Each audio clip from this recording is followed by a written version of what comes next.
Síndrome do piriforme é uma condição ortopédica que causa dor na região lombar baixa, na região glútea, podendo irradiar pela perna, numa situação que lembra muito compressões do nervo ciático na coluna.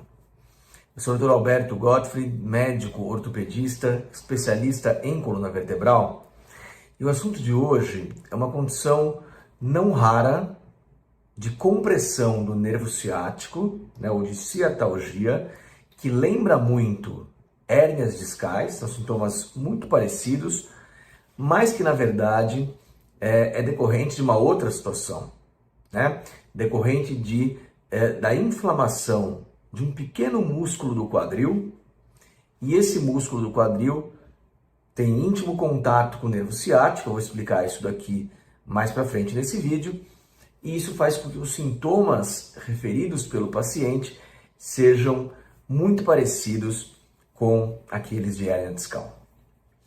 Muito bem, piriforme, Piriforme é o nome de um músculo que tem uma função bem estabelecida de rotação externa do fêmur no quadril. Então ele é junto ali, ele tá localizado na parte de trás do quadril, perto do bumbum, junto com outros músculos, o obturador interno, externo, o gêmeo superior, inferior, o quadrado femoral, e que são, em conjunto, nessa região, pequenos músculos que fazem com que o quadril rode externamente, o fêmur rode externamente na articulação coxo-femoral. Esses músculos, anatomicamente, eles estão numa situação, numa localização muito próxima do nervo ciático. Então a gente já falou algumas vezes aqui que o nervo ciático é o principal, maior nervo do corpo humano, e ele começa na coluna. Então o nervo ciático ele se origina no finalzinho da lombar, então é a junção de algumas raízes nervosas que formam um nervo mais calibroso, único, e o nervo ciático trafega pelo quadril, então ele passa no meio dessa musculatura que eu acabei de citar. Um desses músculos é o músculo piriforme, e aí o nervo ciático desce por trás da coxa, depois ramifica e vai até, com outros nomes, vai até o pé. Por isso que problemas relacionados ao nervo ciático, em geral, dão sintomas pela perna inteira. Por que isso? Porque o nervo vai propagando a resposta dolorosa em todo o seu trajeto. Muito bem, então, dentre as causas de ciatalgia ou dor no nervo ciático, como a gente já falou várias vezes aqui, a hérnia discal é muito comum, mas existe um diagnóstico diferencial, ou seja, um outro diagnóstico que causa sintomas semelhantes e muitas vezes tem que ser lembrado pelo médico, que é a síndrome do piriforme, ou seja, o piriforme, por alguma razão, inflama, comprime o nervo ciático e dá os sintomas de ciatalgia.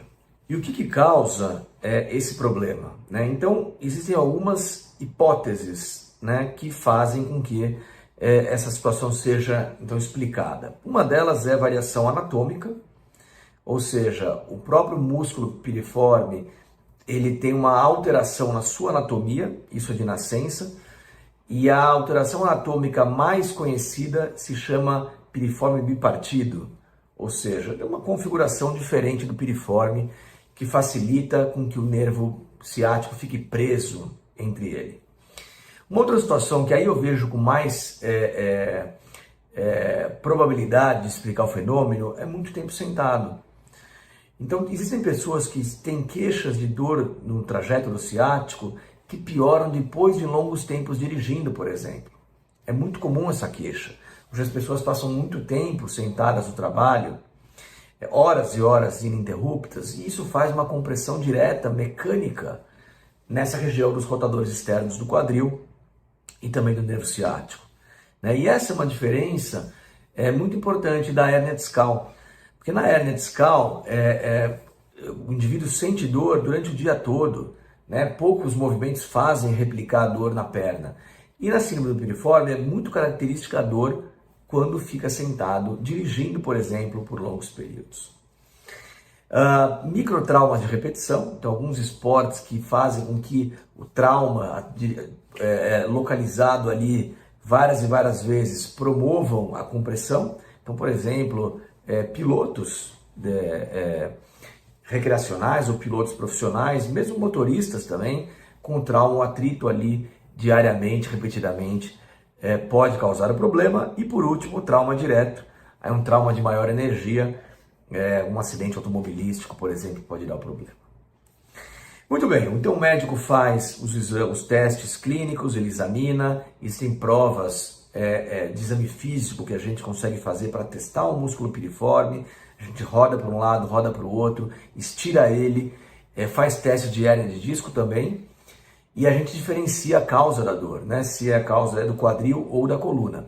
Algumas vezes a gente fica em dúvida, é verdade, né? E aí é fundamental que a gente use os exames complementares, né? Os exames de imagem, para trazer a resposta sobre a principal causa.